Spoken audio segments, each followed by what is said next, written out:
Why is it saying that I'm live?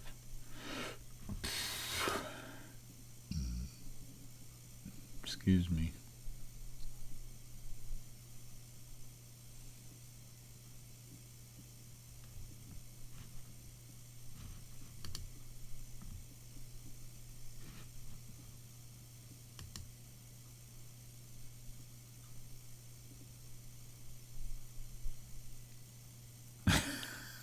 Hey, Matt.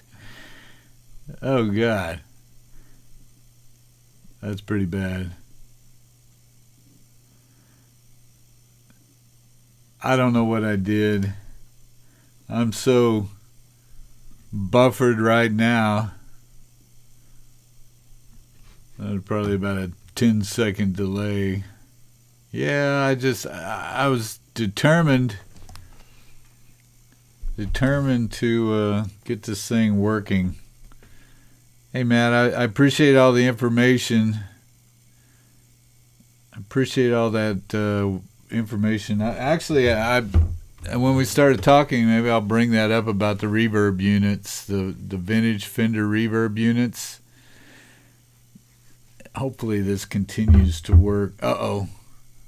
I see, there it goes. Welcome back. Slower than dog crud. Well, that's good. I had a couple of things I wanted to share with you guys. 20 seconds. Yeah, there you go. Well, you can't watch both screens. You'll go nuts. So, I don't know. I think I'll cover myself up here. But what I wanted to share with you guys is I've been talking to Matt Fields, who's on right now,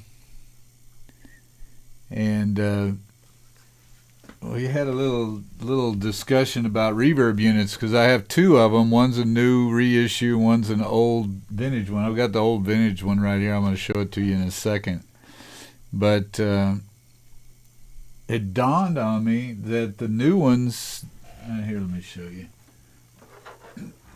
Oh, it's kind of heavy, if you can see it.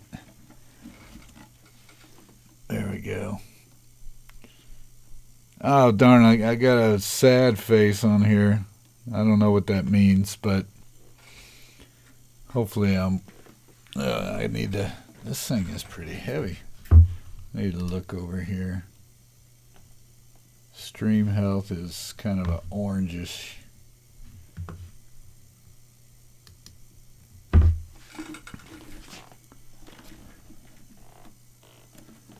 Either way, the old ones have this handle here that clamps keeps the springs from floating around too much when you're traveling, so they don't come off. Then when you travel, you push this thing in and clamp it up against the wood. And the new unit that I have doesn't have that. And I was noticing that these springs are not real loose, but they're looser than the old one. And there we are. Looser than the old one. I think I might put that my original cap back in this thing.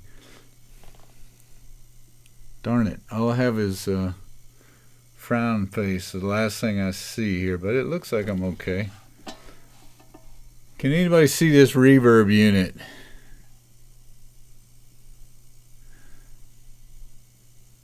I'm getting nothing.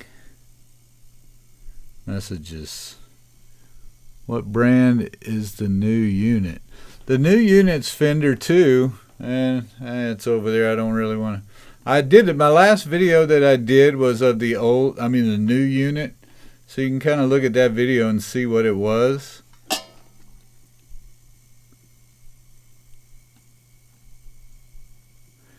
Okay, I'll tell you what tubes you're running. Wow, this thing.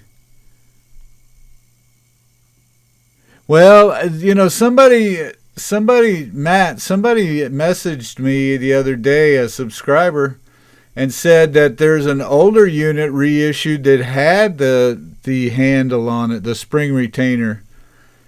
And he said those are the better units to get, and I probably agree with him. I don't think this thing, the new one with those tight springs, I think actually makes a difference. Either way, the springs on this thing aren't the same as, these are loose compared to the new ones, and I'm going to try to change that.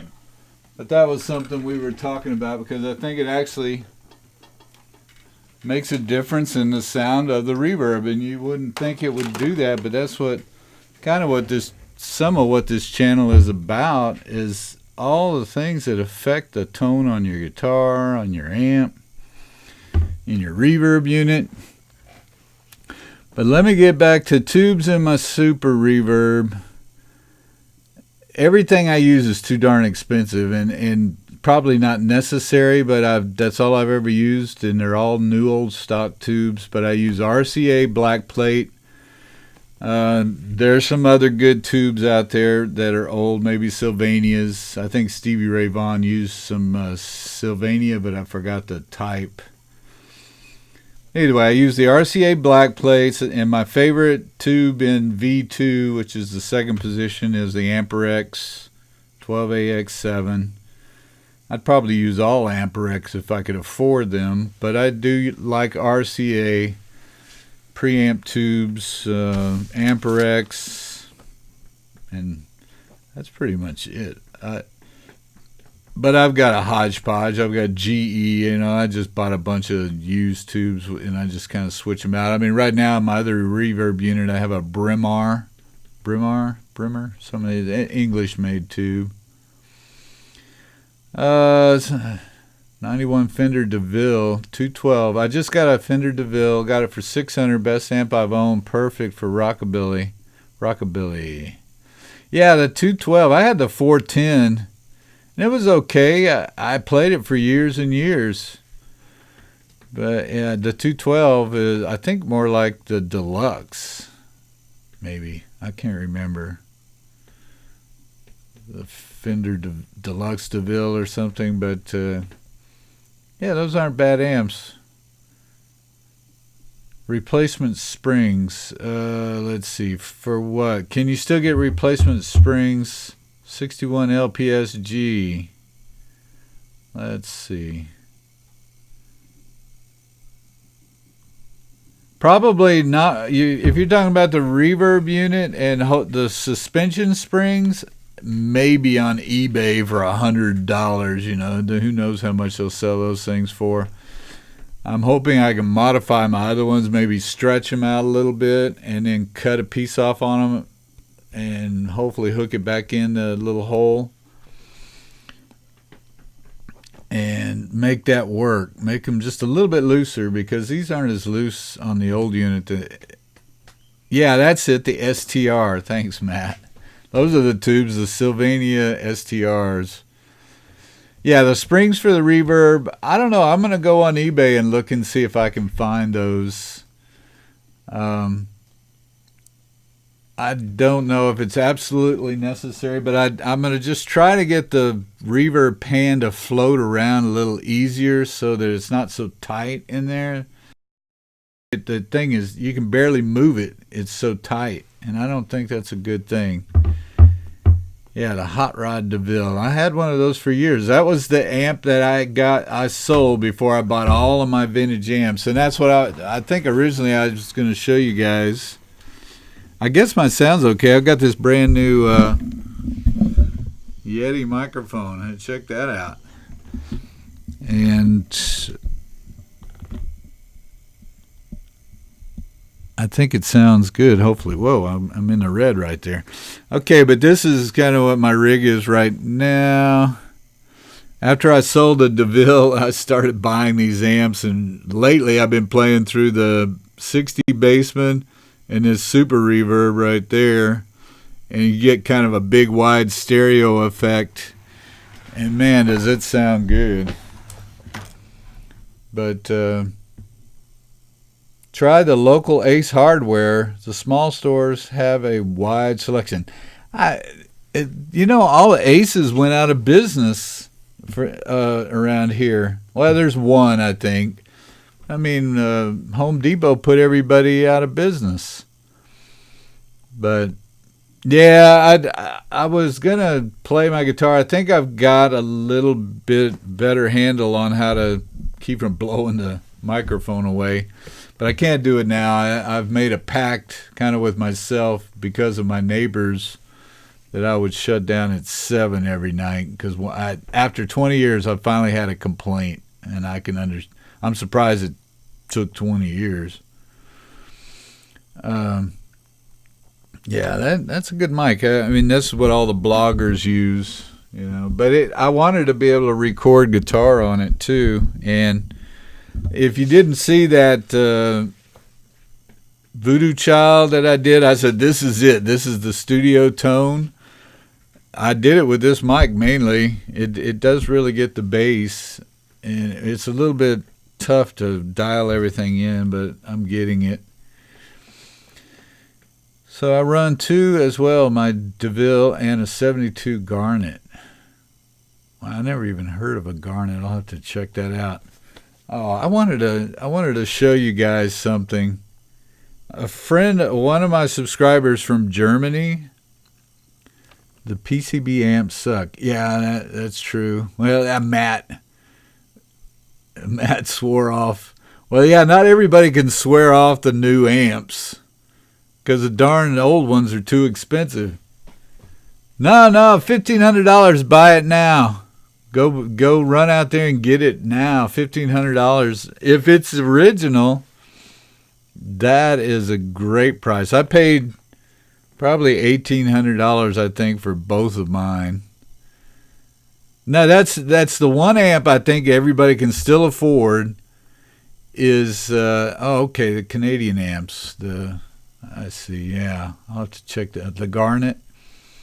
But Super Reverb is about the only good deal you can get. And the reason Matt's saying get rid of those PCB amps is because you can't work on them. Yeah, serviceability. I mean, I wouldn't be able to do anything if I had new amps. I'd never be able to learn anything. I mean, when Leo Fender designed the amps, he designed them for the TV repair guys to be able to go in there and just fix it in an hour and give it back to you. And that's why they're so easy to work on, and they don't do that anymore. They're like the new cars, and nobody can work on their new cars either. Yeah, the Super Reverbs are probably the best deal. They must have made so many of those things that people just, selling them for fairly cheap. They're just not that rare.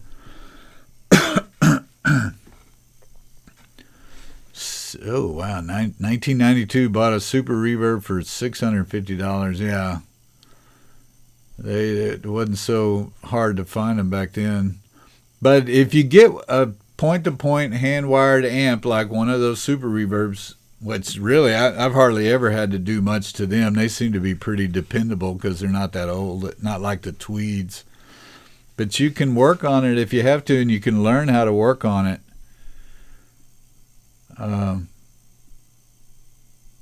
Yeah, I'd go buy that thing today. Man, I'll tell you what, they've got what Fender amp would you say is the best bang for the buck? Are any of the reissues nice? Shoot, they've got so many now, I can't keep up. Quite a few of my subscribers ended up buying the Fender Bassman reissue, but they have different versions of that too, different cabinets and things, and they're not bad amps for the $1,500. I mean, a boutique one, all the ones I know are around $2,800, so $1,500 is not too bad. But now they've got the new Bonamassa Twin, but that thing's probably way too loud. Tweed Twin. Everybody uses Blues Juniors in the clubs because they're quiet, but they still sound good. But I just don't keep up with the new amps. That's the bad thing about me. I mean, most everybody can't afford these darn things, and so I'm not much help on the new ones. But just watch and see what everybody's playing. I've seen some pros that are out there using. I forgot what it was, a Sonic or a Vibrasonic or something like that. And I've heard people say those are good, but I'll tell you what, the one, well, it's another great Fender amp, and you don't hear much about them. It's a 3-speaker amp that's like a Bandmaster, and that's what Pete Townsend uses. And I can't, you'll have to look it up what he's using now, but they're not cheap either. They're hand wired, and they're about $2,500 a piece or something like that. I forgot how much they are.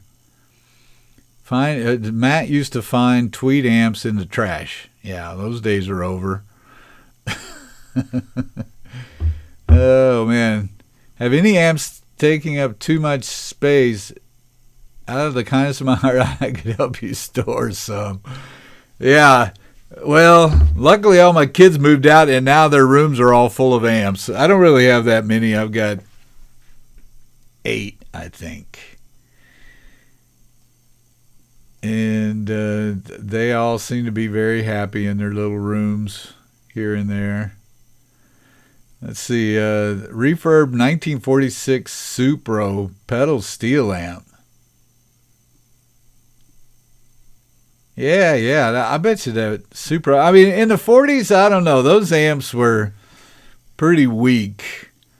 You could definitely overdrive those things in about 2 seconds, and they probably sound great recorded, but as far as gigging with them, and you probably couldn't nobody would ever hear you over the drums. But Vibroverb, yeah, Vibroverb's good. I don't know about the reissue. I tell you, I had a friend who was playing the reissue 65 Blackface Deluxe, and I would check into that amp. It's a little bit different because I think it's 22 watts. Not as much power, but if you mic it, it sounds really good. His sounded great, and I always forget about that, but the Deluxe Reverb is probably one of the best amps ever made. How about changing the tubes on a Super Reverb reissue? Yeah, you have to change the tubes eventually. If you're using new production tubes, as far as I can tell, everybody says the Chinese and Russian power tubes don't last much more than a year. Matt might be able to chime in on that one. I would change those because they're pretty cheap. I would change the power tubes every year. And I don't know if the reissues, I'm sure they have a bias pot on there. You could go on YouTube and look up how to bias your amp. It's not that hard, but you might have to buy a digital multimeter and learn how to keep from getting shocked, electrocuted. and you just throw them in there, and then you check the bias with your little bias probe or however you're going to do it, and you're done with it. Preamp tubes last, sometimes those last 5 years at least, sometimes the good ones. Now the Russian and China, I don't know. I'd probably change those every year too because they're so cheap. Vibro King, yeah, that's it. That's what Pete Townsend uses, the Vibro King. Yeah, the Gibsons. Yeah, the Gibson GAs are good. I never played through one, but if you ever read any of Gerald Weber's books, he says some of the best vintage amp deals is to buy a Gibson, probably late 50s, early 60s GA amp. They had some good ones, and then you can actually beef them up and make them sound better. And then what's that Magnatone? I know that Jimmy guy on Conan played a Magnatone for a long time, but those are probably pretty expensive too. Thank you, Michael. I appreciate it. To make a Marshall, Michael said he loves my playing, loves my tone. He wanted to know about tube replacement to make a Marshall sound more Fenderish. I don't know if that's possible. I don't know if you can throw tubes in there and make it more Fenderish, but you can certainly try. I mean, they always had, the originals had Mullards and EL34s and KT66. I don't know. You can try the 6L6 GC and see if that brightens it up. They're definitely brighter sounding. Now, I'm not positive, though, that they're interchangeable. Yeah, bias warning. I think that, you'd have to check into it. I think you could just put a 6L6 in there. Short bottle is my favorite new tube. Yeah, Matt's Ruby short bottle. It's the same as the Tube Amp Doctor, which I guess those are all tubes. Those guys are in Germany, and I think they inspect tubes made probably from Russia or China, and they sift through them until they get the best ones. Oh, the GA20. Matt says the GA20 is a beast. Yeah, that must be the high-powered one. Yeah. Yeah, I don't. The Marshalls are Marshalls. They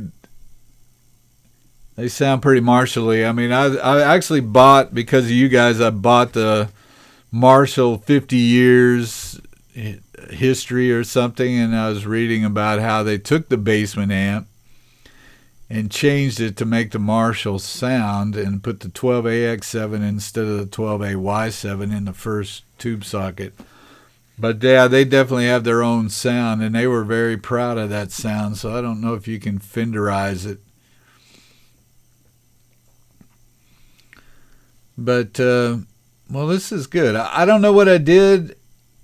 I went into this OBS software and just started changing things to see what would happen, and all of a sudden it looked like it was working.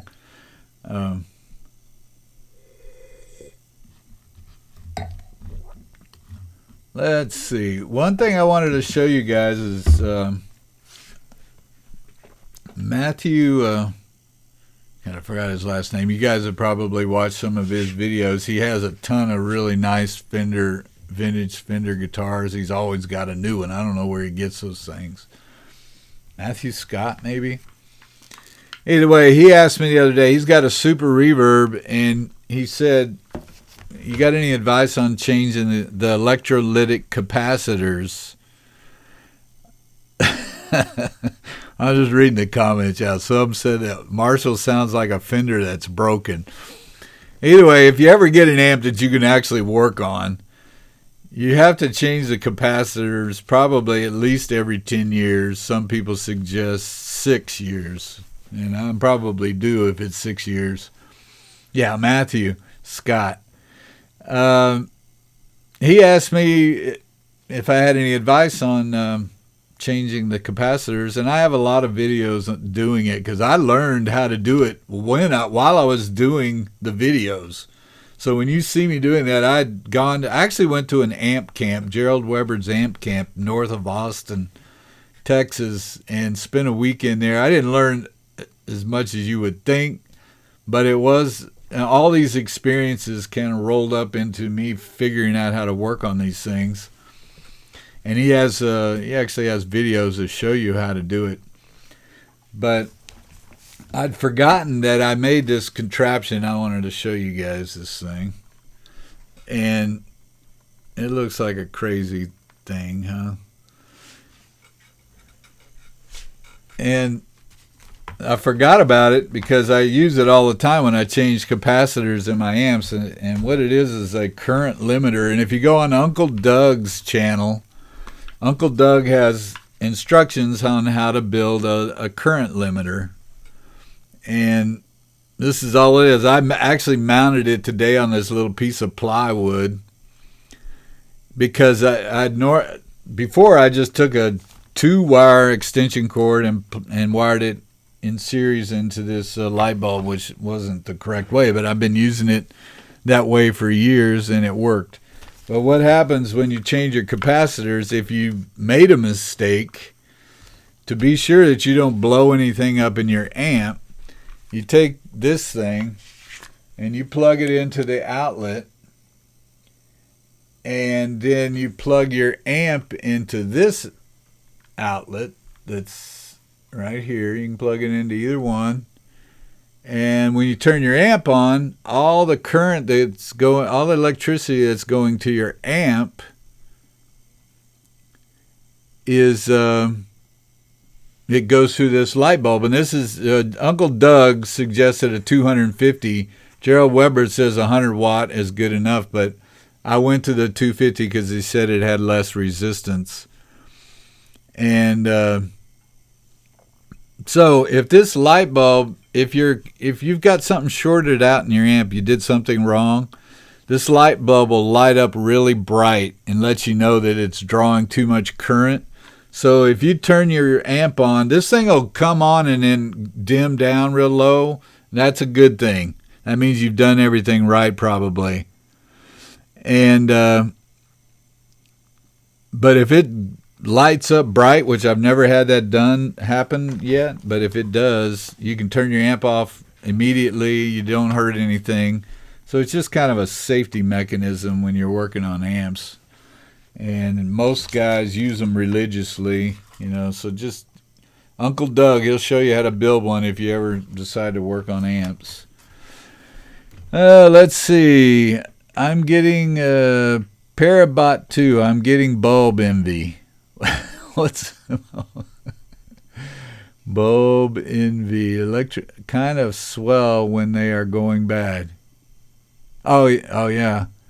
Well, and the old ones, they get like a little blister at the end, and they start, this little powdery stuff comes out of them. Okay, let's see. Brad the Guitologist has lots of great info too. Is Brad the Guitologist on? Is he on YouTube? I don't think I've ever heard of him. Let's see what happened to my pen. I might write that down.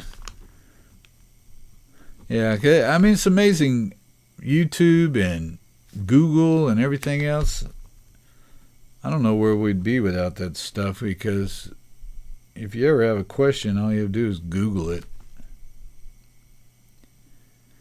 And you'll come up with mostly good answers. But an EL34 requires less negative voltage to bias. This is Matt. A 606 will cook itself to death pretty fast without rebiasing the amp. Yeah, so biasing is important. I put bias pots in all my basement amps. It's almost a necessity. And super reverbs, they started putting them into the blackface amps. Fender did, so you didn't have to put one in. And even my blonde basement didn't have one. That was a 63 or 64. They didn't put a bias pot in that either, so I had to put it. Okay, yeah. So he's on YouTube. Thank you, AS.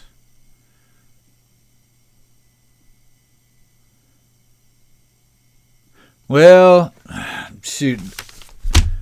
Amp tips on YouTube? No, I generally don't have to go to it anymore. I mean, I know enough to where I just do whatever I have to do. But I have found this one electronics guy, and he's not really an amp guy. He just seems like an electronics genius. Let me see if I can find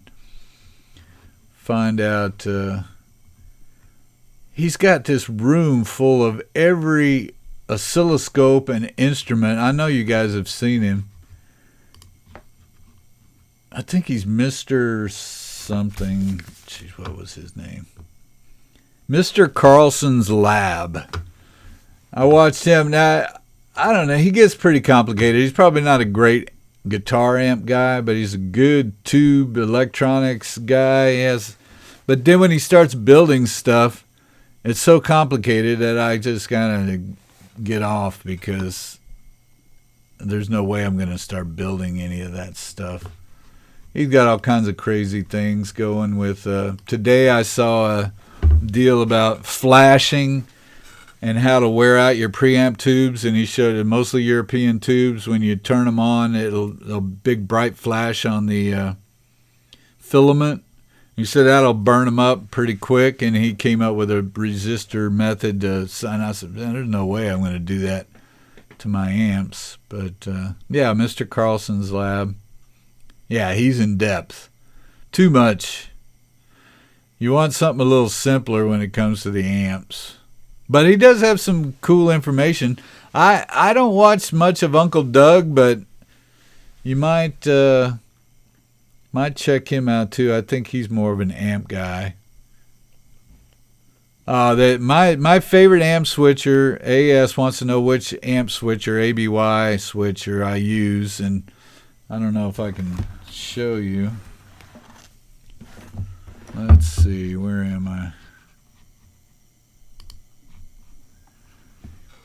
Oh, it's right. It's actually right behind the microphone. I don't know if you can see it. It's that big white box right there. And if you can, let's see, let's push this in.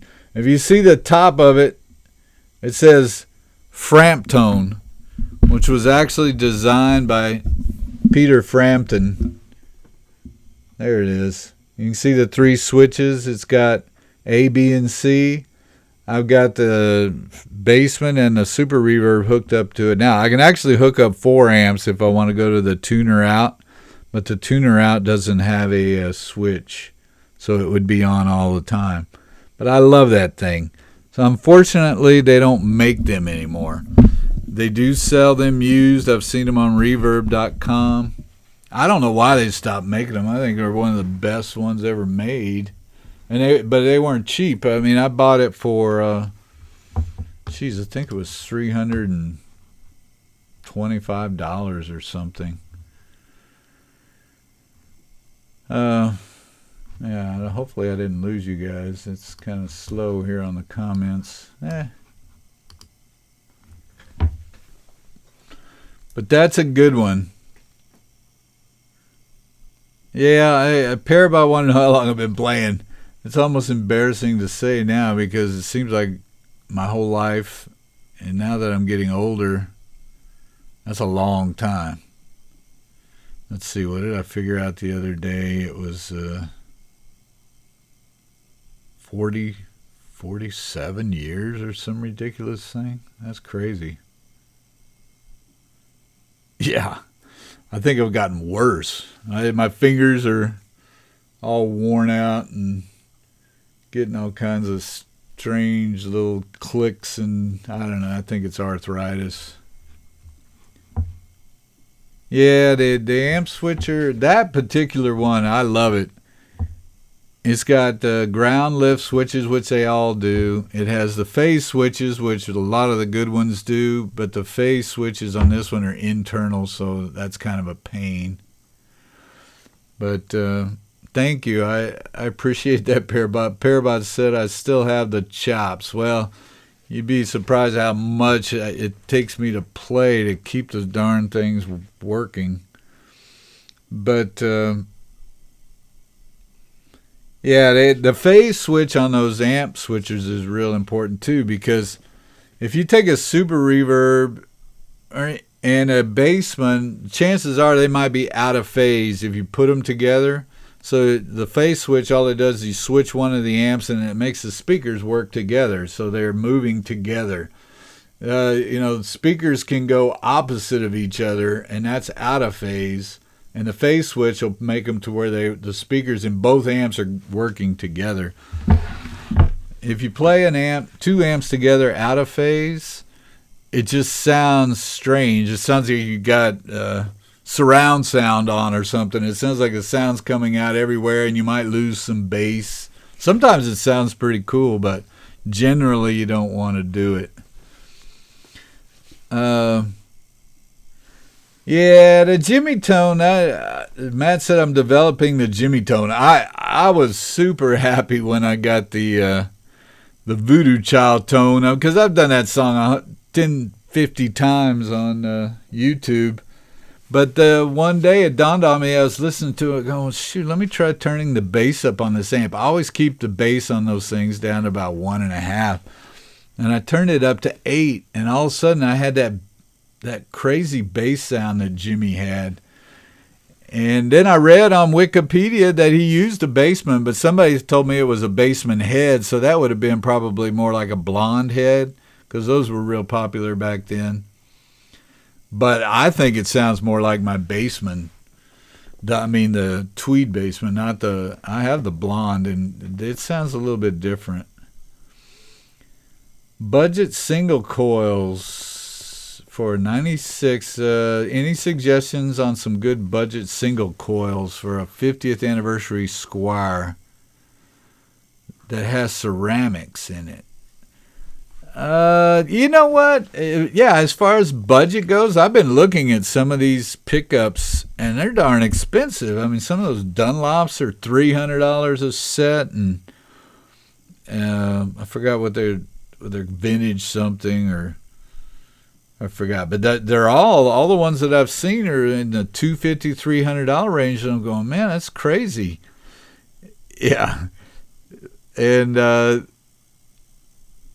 but Rumpelstiltskin, check them out. I'd read about them on a forum, so I didn't know anything about them, but everybody was bragging about Rumpelstiltskin, so I bought some pickups, and it turns out they're really great. They're made in Virginia. The guy that makes them, Aaron, used to work at Callahan, who makes a lot of really good parts, aftermarket parts, tremolo parts for Strats. You may have heard of Callahan, Callham, and they're in Virginia, and he has quite a few different sets. I mean this white Strat, the Jimi Hendrix Strat. This is the reverse stagger experience, the Rumpelstiltskin experience, and they're only, I think, $80.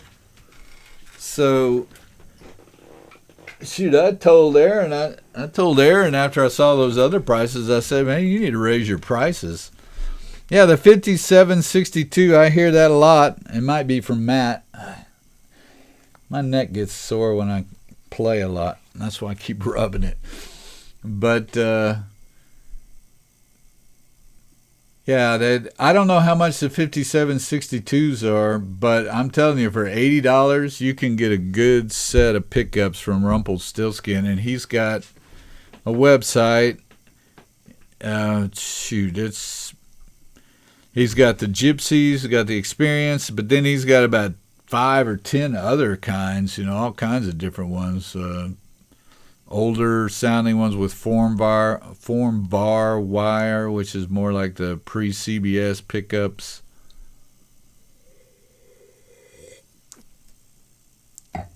Yeah, okay. Well, there's Panic Dude. Sup? He's got the Rumpels in his Olympic white Strat just like me, and he loves them. Yeah, but they're cheap. I mean, like I said, I don't know how he makes them so cheap. And Aaron's a super guy. After I bought a couple sets, and I've got both the Gypsy and the Experience, but the Gypsies are just in a box right now. Yeah, those are good. I asked Aaron if he could repair my vintage 63 Telecaster bridge pickup that had shorted out 2 times. I had it rewound twice, and it went out both times. So I sent it to him, and he tore it completely apart, and it turned out that the magnets were rusty, and the rust apparently was rubbing on the wire, and it eventually cut the wire, and once you cut the wire, it's dead. So he fixed it, and that's what's in there now, and I don't play it a lot. I've got my telly over there. But that's what I do my Keith Richards stuff on. And it's a cool guitar, but it's a little heavy. It's not light like I would prefer, but it's an original except the paint. Super Reverb completely get me there for that's Stevie Ray. That's all Stevie Ray. Johnny Martin wanted to know if he could get the Stevie Ray tone out of the Super Reverb. Stevie Ray's original rig was 2 super reverbs and 2 vibreverbs, and he would set the super reverbs, I think, on top of the vibreverbs, because the vibreverbs had the 15-inch speakers, and he would use those for the bottom end. And I mean, that's his sound. I got 2 super reverbs together are amazing. That's why I bought 2, and they sound so good. What kind of wine? Yeah, you see me over here sipping my wine. I don't drink much, but I figured I better get some since I might be here for a while. Oh yeah, the $80 for the Rumples. This is actually Italian Nero d'Avola.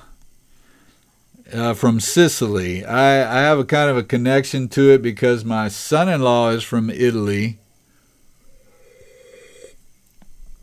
and his parents came to visit us this year, and yeah, they came in August, but I've known him for years, and that's all he drinks is Nero d'Avola from Sicily. So you can get it pretty cheap because nobody knows about it. I bought this for $8.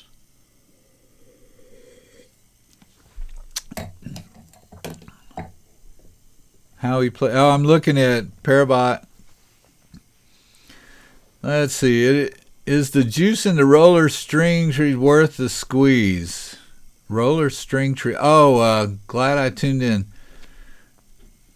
Oh wait. How are you going with the bleeding heart lesson? My lessons kind of go wacky. I'll get off on something else. I don't think I've forgotten about that. It's probably why I'm laughing, because I don't remember what I was supposed to do. What was I supposed to do?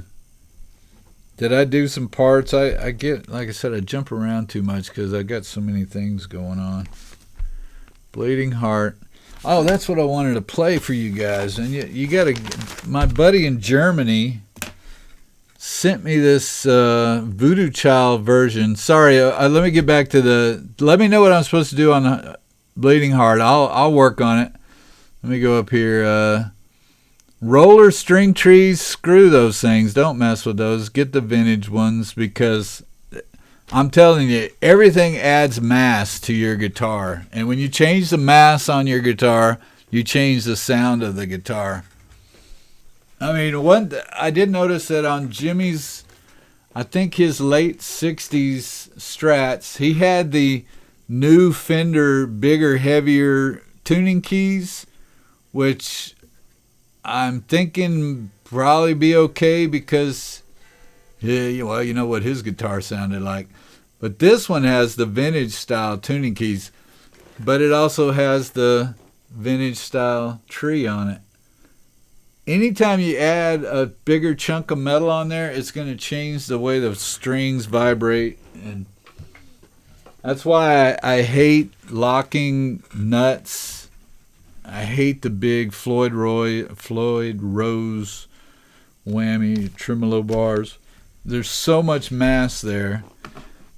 It changes everything. So I don't know. If you want a vintage sound, just stick with the vintage stuff. Don't add anything crazy. Just look at a vintage guitar and say, okay, that's because they got the design perfect from the very start. So you can't improve on it. Geez, I'm missing something here. Yeah, so, the guitar backwards, that the rear pickup was backwards. Different tone. Yeah. I learned it firsthand that the reverse guitar makes a huge difference in the way the guitar sounds. And that's why Jimmy had so many cool sounds. But the biggest deal on the Strat for me, I lost myself. The biggest deal on my Strat is the length of the bass strings. See, the bass strings are the long strings now. And to me, this looks like the correct design, and this is the way a Firebird was designed by Gibson. The bass strings should be longer because they sound bigger. It's just like a piano. If you look at a piano, the piano's got long bass strings, big old thick long bass strings, and little tiny treble strings, and so it should always be like this. I've convinced Gary Clark's rhythm guitar player Zapata to switch to a reverse neck. He's got a reverse neck now. If I was going to get a new neck for a guitar, I'd buy a reverse neck. I don't notice as much difference with the pickup being slanted the opposite way, but it does make some difference, and also just the body cavity and everything makes a difference. So I'm really happy that I bought that left-handed guitar, but it's a bear to play up in the high position. I mean, when you get this thing, if you ever get one, you'll be going like this, and all of a sudden you'll run into this right here. And you'll be going, holy crap, man. How did Jimmy play up here? And if you look at his hand, I mean, his thumb would wrap all the way around the neck. I mean, his hands were huge. And he'd just go up here and go. I think, actually, I saw him once where he tuck his little finger in there. And he never misses a note, you know. That's the only thing I don't like about that guitar. Let's see.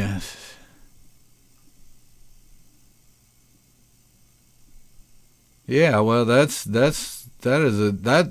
one of my best combos in some of my best videos. Matt saying he runs his Super in his basement together. I mean, I did that for years. That was like my original Hendrix videos. Yeah, that's a crazy sound. That's a good sound because they're both a little bit different, and you end up kind of the sum of both of them comes out to be a better, sum. They complement each other.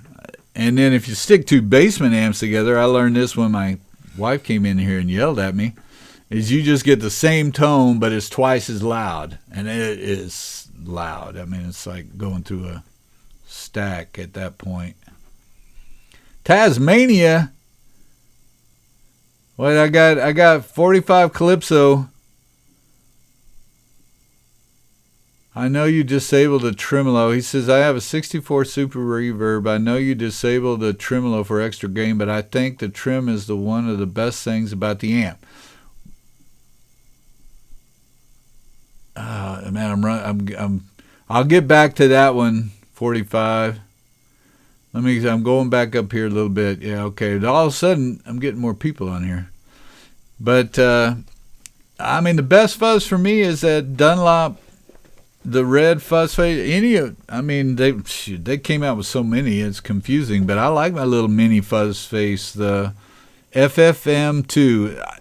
As far as I'm concerned, germanium fuzz is the only way to go. But I've had a few sent to me, and I like them all. But for some reason, the Dunlop, they got the gain correct, where it has enough gain where it really drives the amp.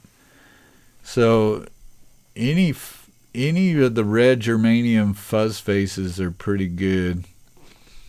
But Tasmania, I'm embarrassed because I did look it up one day. I said, where's Tasmania? And now I've forgotten again. Well, you know what I did, 45? I know, I love tremolo too, but what I did to remedy that situation, which was even better because I was running 2 amps, and you can't run both tremolos on both amps, so you can get some kind of weird sound. I don't know what that would sound like. But I bought a full tone Super trim, and so now you get both amps going at the same time, and it's a really good tremolo. Works just as good. It's the actual same design as what's in the Super Reverb. So you can just get that for tremolo and then disable the one in your amp. It does make a little bit of difference, not absolutely sure it's necessary. I also took the tube out. It's the 5th tube, which runs the tremolo. You don't need that if you don't use the tremolo. I think that probably adds more gain. Take out the 1st tube because you don't use the normal channel. Take out the 5th tube. And shoot, I think there's another one I took out. I think I took 3 tubes out. It doesn't hurt it to take those tubes out. Let me look. I still want to play this song for you guys because my German buddy sent me this Hendrix song,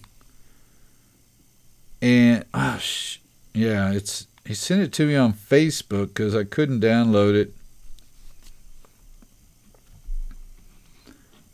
And he wanted to know where it was from, and I've never heard it before. And maybe you guys have heard it. Shoot, now I don't know. It must be under Messenger. Oh, there it is. Okay, well. Shoot, I forgot what I was going to do up here. Let me go back to my questions.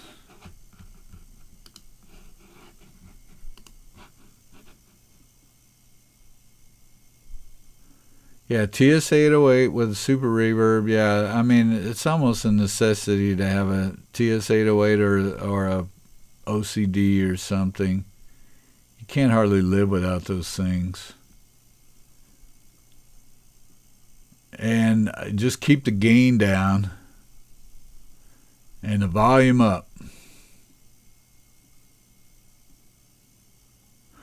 Live at the Fillmore East, McDarcy's wanting to do a Bleeding Heart lesson from Jimmy's Machine Gun. I know that album.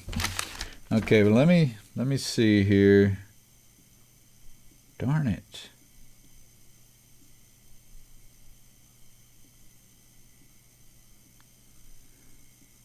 Excuse me, but this song, the only place I could play it was on my phone, and it's a really good song. Yeah, my Jimmy M. Cloven. My 59's all original, except for a couple of capacitors that I had to put in when it blew up on me at a gig. Actually, that was the first gig that I'd taken it to after I bought it. But yeah, it's all original, and I tweaked it a little bit, and I did a video on it. My 1960 always sounded better, and it's all original too. And I'm looking back at them because they're like my little babies back there. Let me see if there they are. And for years, I tried to figure out why the 59 wasn't sounding as good. And then I figured out that Fender changed some components as time went by. And so from 1959 to 1960, they made some changes, but they never documented it. So I took everything that was in the 1960, some being pointed out by a major amp builder, Grammatico, and I changed the components in the 59, and now it sounds almost identical to the 60. But yeah, they're all original, but I took it to a gig, and I'm sitting there playing it. I had both my Bassmen at this gig, Bassman amps, and I got everything going, and we're just getting started. All of a sudden, my drummer goes, "Man, what's that smell?" And I go, "Man, I don't know what that is." And I looked back. Well, no, my amp actually shut off. There was no sound coming out of it. And then that's when he noticed the smell, and I did too. Well, I didn't. I was sick because I thought I'd blown an output transformer or something. But it turned out there's a section in there called a phase inverter, and one of the capacitors had shorted out. So I had to replace those, but I did get some vintage capacitors to put in there. Well, shoot. I will have to go back and copy all these comments. 8 amps. Yeah, my wife, I kind of snuck a lot of those by her. She said, "Your wife is a good lady. She allows you to own 8 amps. She is. She really is. I mean, there is not a woman, I don't think there's a woman on earth that would put up what I have done to her. I mean, even my son-in-law's wife, she told her, we were talking about how loud I played and everything. She's from Spain. She's a Spanish lady from Madrid, and she just said in Spanish, "Oh, you must be a saint." And I could tell that she was thinking there is no way she would ever put up with that. If not, what do you recommend for any parts you replaced?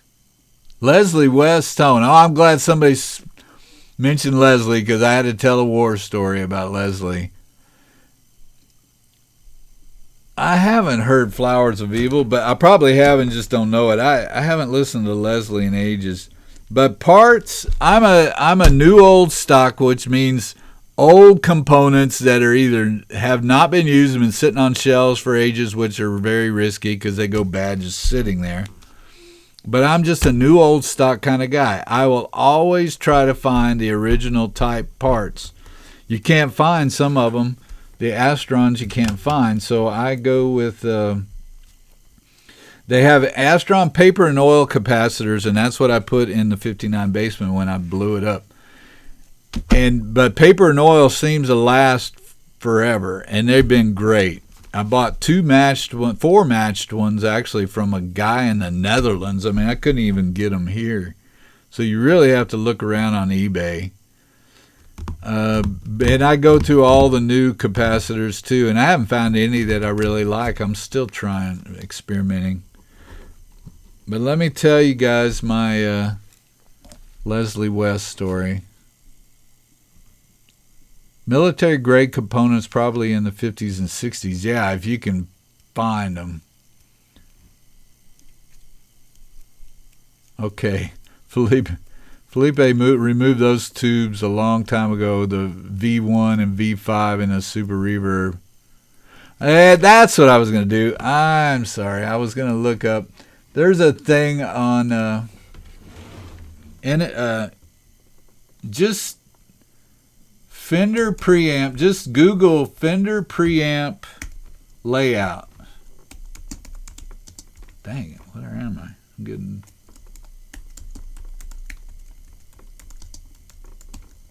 That's what I'm doing now.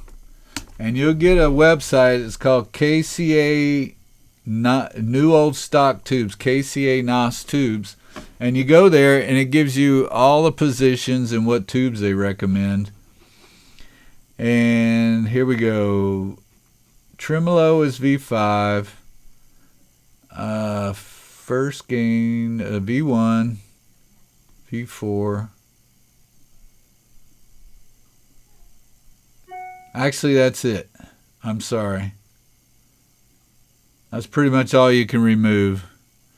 V2 and V4 are the most important positions, so you want good tonal tubes there. And V3. But it gives you an explanation. Go to that KCA NOS Tubes. Just Google Fender preamp layout, and it'll be the first one. And it gives you an explanation. It even tells you all kinds of tubes to use, recommendations on, they might have 5 or 6, 7 different tubes for each position. But that's a good source. Yeah, the Jupiter, let me go back up here because I know I missed something. But yeah, you can't remove it. Just remove V1 and V5. That's it. For some reason, I thought you could remove another one, but I think it's just disconnecting the tremolo was the third thing. Yeah, those caps. It's sad when your yellow Astrons go bad. It's sad when your yellow Astrons go bad. It's super sad. Because you can't get those anymore. Tasmanian Devil, Australia. That's it. That's right across from New Zealand. I was looking, I go, God, that's a Tasmanian Devil. That's hilarious. Best Vibe pedal. Oh, boy. You're right there. It has there are a ton of them out there, and go check out Doyle Bramhall's the second. He toured with Eric Clapton for years, or at least a year or so. He's from Austin, and he's using one, and I forgot what it's called. It looks just exactly like a Univibe, but I mean the things are, those are $1,500, I think, at least. but it's supposed to be the exact same thing. I'm using a classic amplification Vibe Baby, which is fine with me. It doesn't have the super throb that the originals did, but the circuit, when you don't have it on, has a really good tone to it, so I like that part. And then go check out a rig rundown maybe for you guys know the guy that tours playing Hendrix. Ah, man, I'm going brain dead. Must be the wine. You know who he is. He's got the big old buck teeth, and he plays Hendrix almost as good as Hendrix, but he uses a vibe pedal that's supposed to be pretty good too. I forgot. That might be a British one. Can't remember. But there's too many of them. But yeah, Doyle Bramhall's got one that sounds pretty good. But like I said, all the real ones that are a lot like the ones with the speed pedal, the separate pedal, and the separate box, the big box, they're going to be at least $1,500.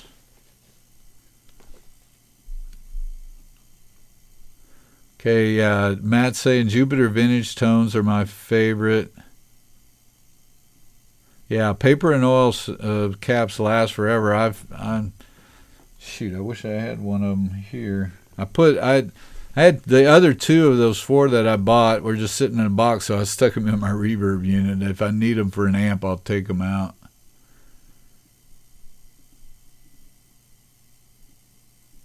Yeah, Clark Amplification near South Carolina, or in South Carolina, does awesome vintage replica classic amps, Fender amps. Yeah, they're all expensive. Those are probably, in the $2,500 range too. AS watched all of my refurb vids.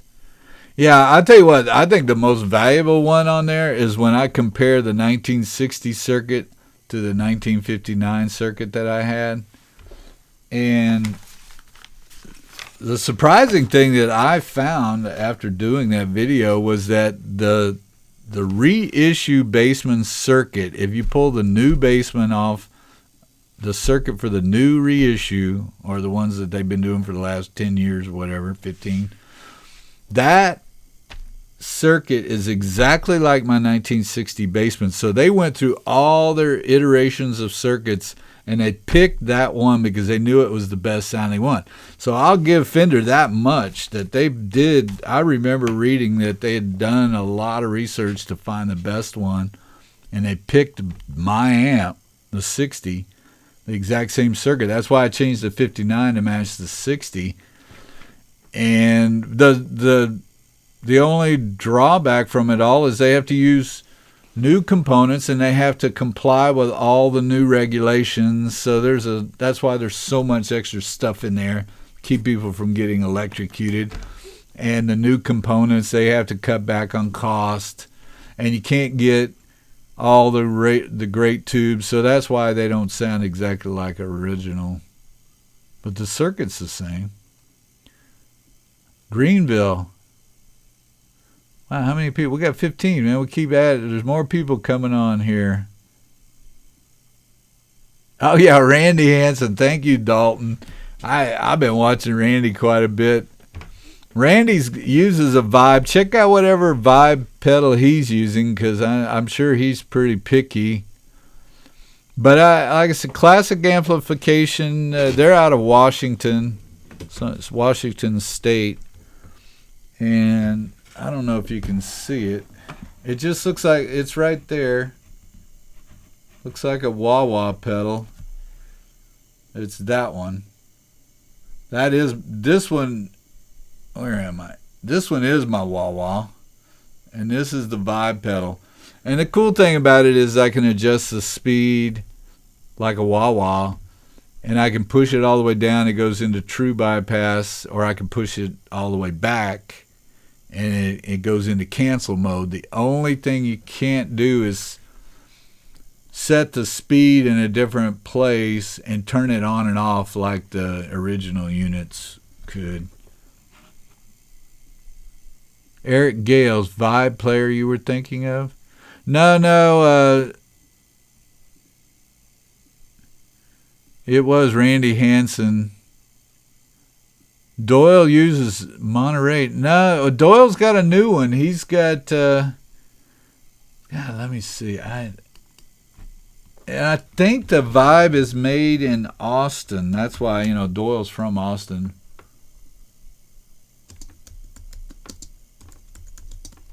I'm Googling it right now. I can't find that darn Hendrix song. Premier Guitar, a Vibe Bro? No, that's not it. Doyle Bramhall's, let me see. Boy, I found all kinds of crazy stuff. Deja Vibe, no. I'll find it here. Hold on a second.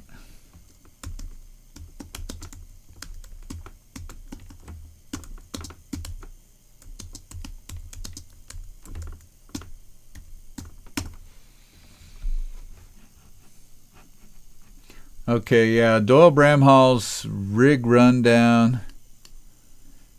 I know it's on his Rig Rundown, his latest one. Darn it.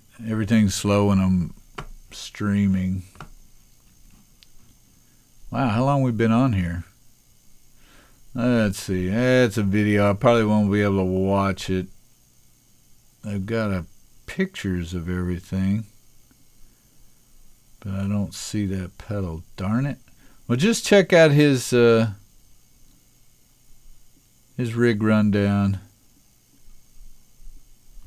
Maybe I can see it here in this picture. But like I said, they're too darn expensive, so you don't want to spend that much. I mean, actually, the classic amplification Vibe, the Vibe Baby, is pretty cheap. I think it's like $280 or something. I can't remember, but they're not that expensive, and they do the trick. Anyway, oh yeah, I wanted to go back to my. That's the bad thing is you could sit here and try so many things and spend so much money. A Vibe Bro, okay, yeah, Mega Vibe, KR Mega Vibe. There, thanks a lot, Kim Veneris. Doyle's using a Vibe Bro, but it's a big unit with a speed pedal, I think, just like the originals. And Benjamin Waltenberg is asking if somebody has a store. I don't know who they is. Let me know.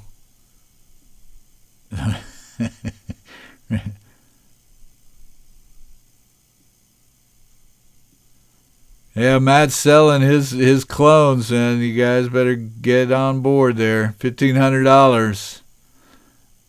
That's not bad. I mean, there's so many people out there doing it. And you just have to have a little bit of knowledge of which components sound the best and what transformers work. Let's see. Darn it, I want to find this Hendrix song because you guys will love this thing. I listen to it. Oh.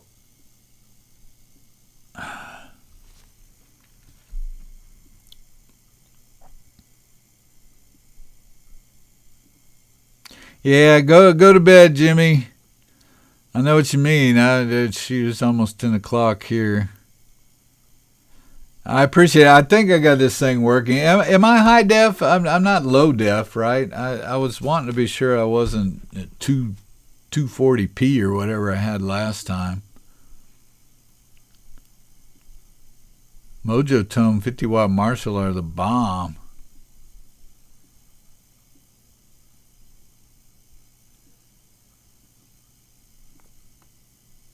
Well, yeah, I don't know if Hansen uses a real Univibe. I mean, if it were me, I would. I know he does use that KR too, because I've talked to quite a few people about that. But I mean, if it were me, I would have an original Univibe. The only thing is, I know classic amplification works on those things and rebuilds them. The bad thing about the originals is the circuit boards suck up a bunch of moisture or something. Matt probably knows more about it than I do, but they go bad. I mean, they just start conducting all kinds of weird electricity current through the boards, and they just go bad. They deteriorate. Same with old wah-wahs. I mean, you can buy those things, but you almost have to have them rebuilt because the circuit boards are just trash. Bob Peak says, I helped him when he was buying his 59 Bassman. Well, I'm glad you... Oh, yeah, I remember that, Bob. I hope you enjoy it. I know when I first played one, I thought it was killer. And I said, since I've seen it, the circuit is the exact correct circuit. I mean, they should be good amps. They probably need a lot of breaking in, but I don't know if you could really tweak those things and put in some better capacitors. Probably not with those darn PCB boards or those printed circuit boards they put in there. I'm still trying to find out how I can play this darn Hendrix song for you guys, because I know somebody out there, my German buddy's asking me where this song came from, and I'd never heard it before. It's a version of Voodoo Child.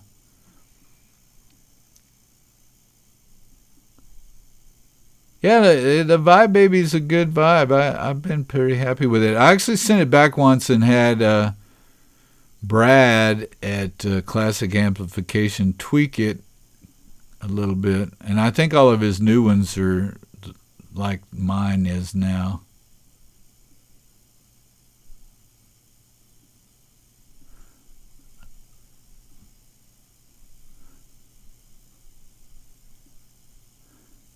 I'm reading Matt's. He's even building his own selenium rectifiers. That's one of my questions. I was always wondering why I had a red selenium rectifier in my 60 and a green in my 1950.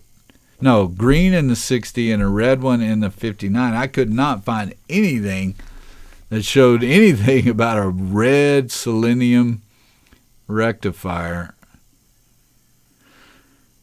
Maybe you guys know. You're seeing 360p? Darn it. I mean, I look pretty good here. Oh, I'm glad the mic works good anyway. I don't think the video quality is that important, just as long as I'm not cutting out constantly. I tried this a half hour earlier and it just shut down. Driving South. You ever attempted Driving South? Actually, I probably listened to that recently, and I keep looking for new songs. I'll check it out.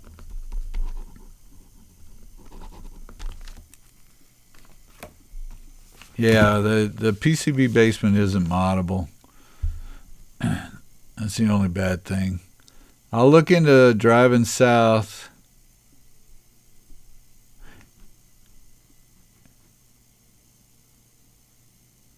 Yeah, I like it. You mentioned the Echo Felipe, and I want an Echoplex. Actually, one came on today because I have a save search on eBay, and it popped up on my emails, and it was $1,250, and I clicked on it, and it was already sold. I've never seen one sell that fast, so it must have been a good one. But I mean, they're not cheap. But in the pictures, it didn't have the tape, but it said it had the tape, so I don't know. But yeah, all those things, they're high maintenance, so you have to be willing to mess with them.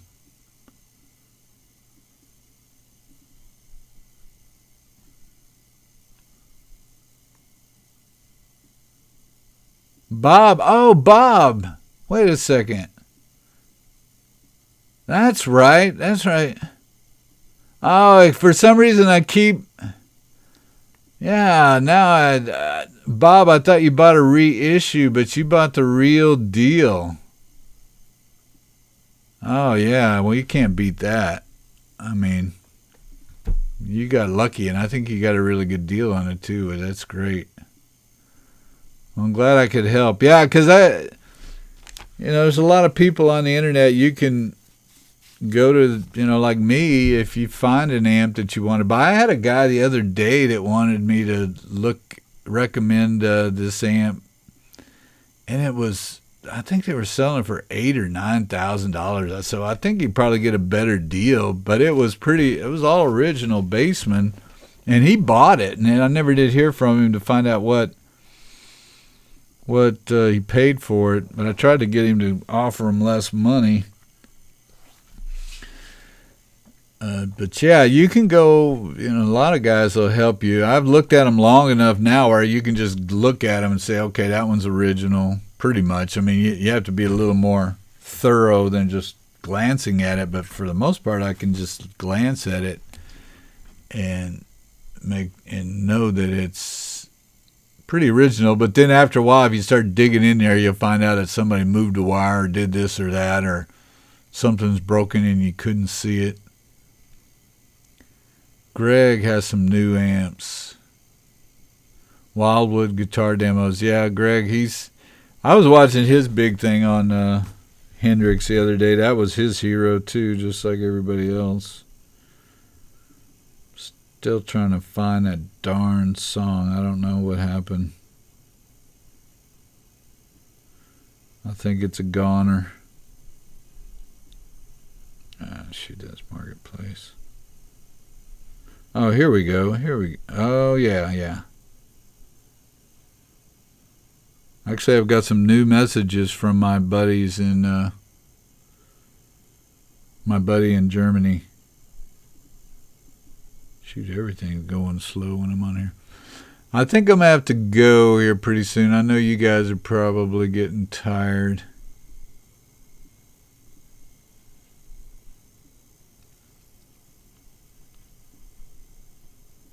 Okay, here we go. I think I found it. I hope somebody's still there. I'm getting nothing right now. No messages. Here, listen to this song. Listen.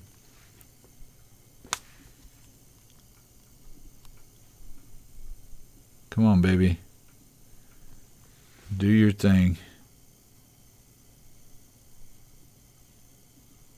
Come on.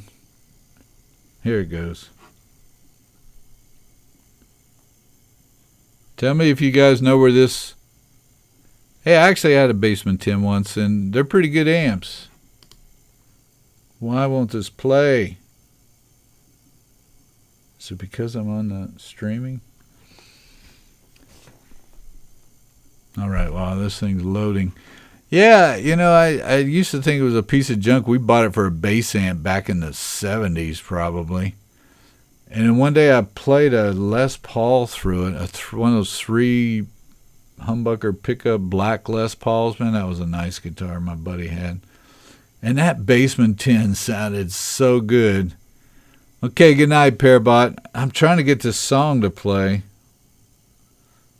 I want somebody to tell me where this version came from. Oh, no, don't do that.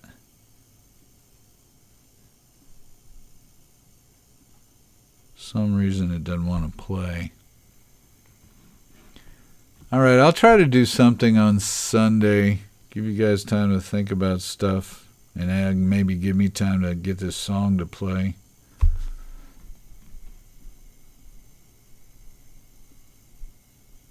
An hour and a half. Whoa. That's how long we've been on here. This is crazy. Let me go back.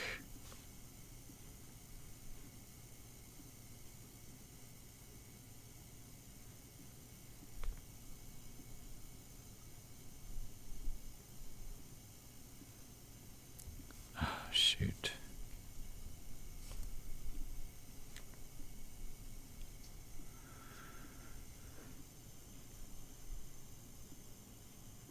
Oh, my Leslie West story. Thank you.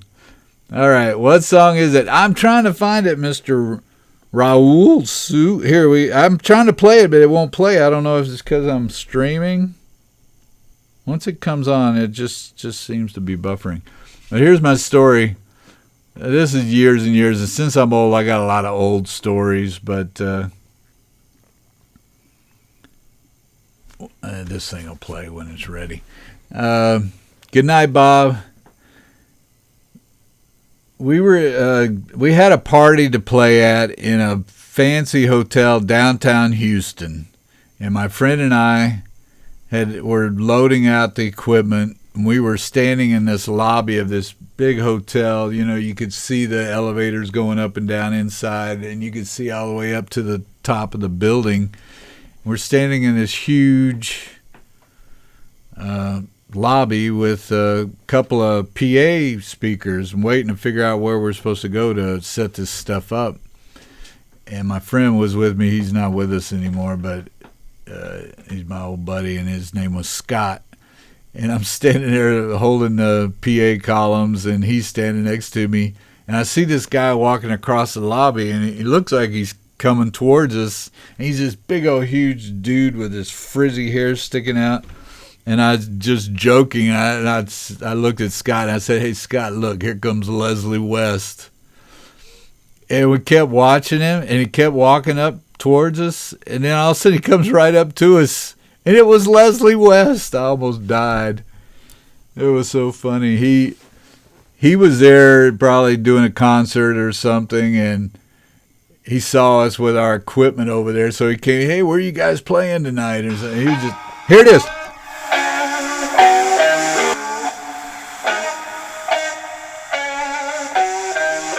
I had to cut you off.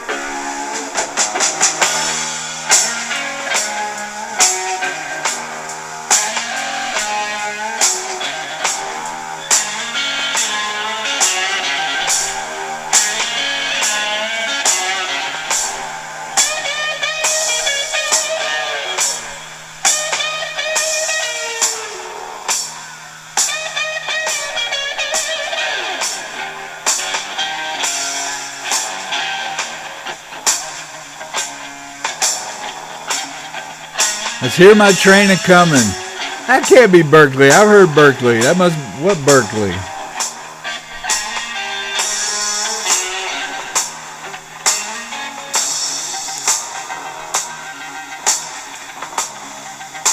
Live at Winterland. See, everybody's got a different opinion here.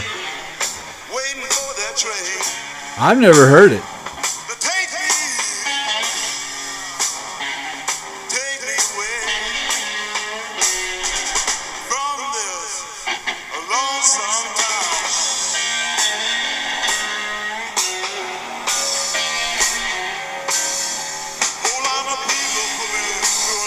It's a slower version.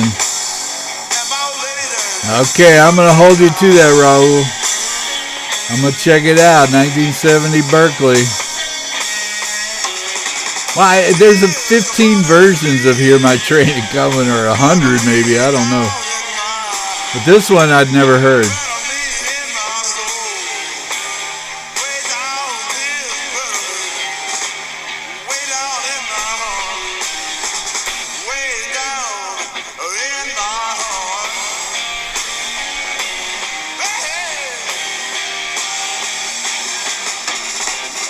See, I got two live at Winterland.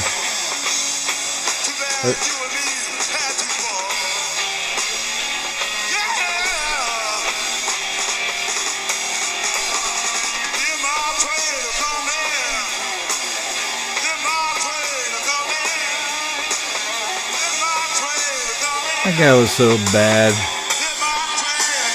I won't keep you all night, but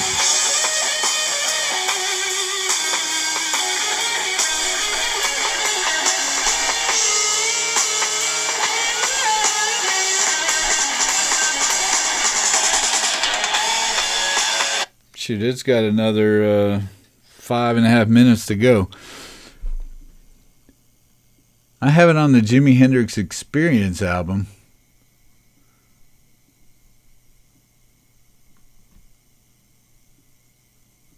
What album is that? You talking about the box set?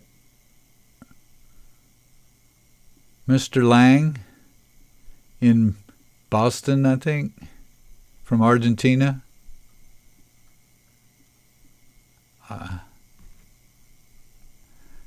Felipe. What? Marcus King. Oh, yeah. No. Somebody asked me a while at the last one, said, who's some of your favorite new guitar players? And I couldn't think of anybody. And then afterwards I said, Marcus King. And I saw that guy at, live in the van or playing in the van or whatever. I'm going, holy crap. Not only can he play really good, but he's got this crazy cool voice. Let's see. I'm not going until I figure out... Till you guys tell me what Jimi Hendrix Experience album that is. And I have not heard that version. And here we go again. One more time.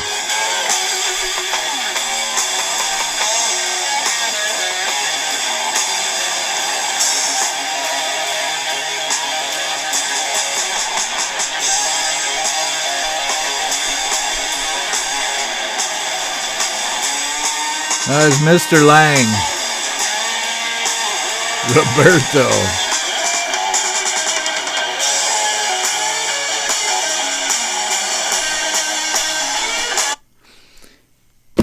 Well, you just came on, Roberto? Man, we're going to bed now. Where you been? Oh, man. I got to go to bed. I think I drank too much wine. You missed all the fun. But we'll have more fun. At least I got the darn thing working. You'll appreciate my... Yeah, okay. Thanks a lot, Mr. Blue Mountain Films. Yeah, do some digging. Oh, you were out playing. Well, that's good. You see my turntable back here. Weren't you looking for a turntable? I'm telling you... I don't think you can go wrong with that thing, that Audio Technica. Was that what it is?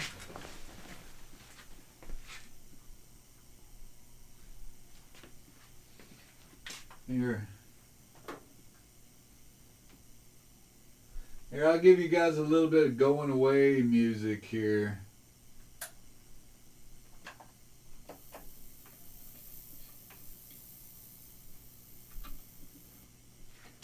Okay, this is it. I'm going to give you some going away music. This is some old stuff here, boy. Well,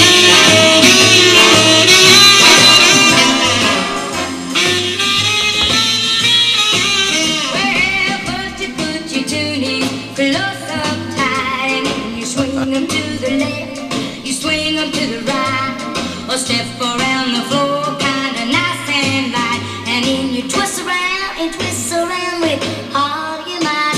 Spread your loving arms way out in space, and then you do the eagle rock with the style and grace. It's the Audio Technica. It's the $300 one, and it's the best thing I ever did. They probably sold millions of them. I mean, it's perfect. Even that little, it's like a $50 cartridge on it. It sounds wonderful to me. But yeah, just go buy that thing. You'll be happy. Peggy Lee. Man, you guys got good ears, man. I don't know if that's Peggy Lee. That's not Peggy Lee. I'll give you another guess. It's not Peggy Lee. You were close. To the right, or step around the floor, kind of nice and light, and then you twist around with all your might. Stretch your loving arms. Good night, 61 LPSG. Do the eagle rock with the style and grace. Swing your foot way round. There you go. Aha. That's what I call ball in the jazz. There he is.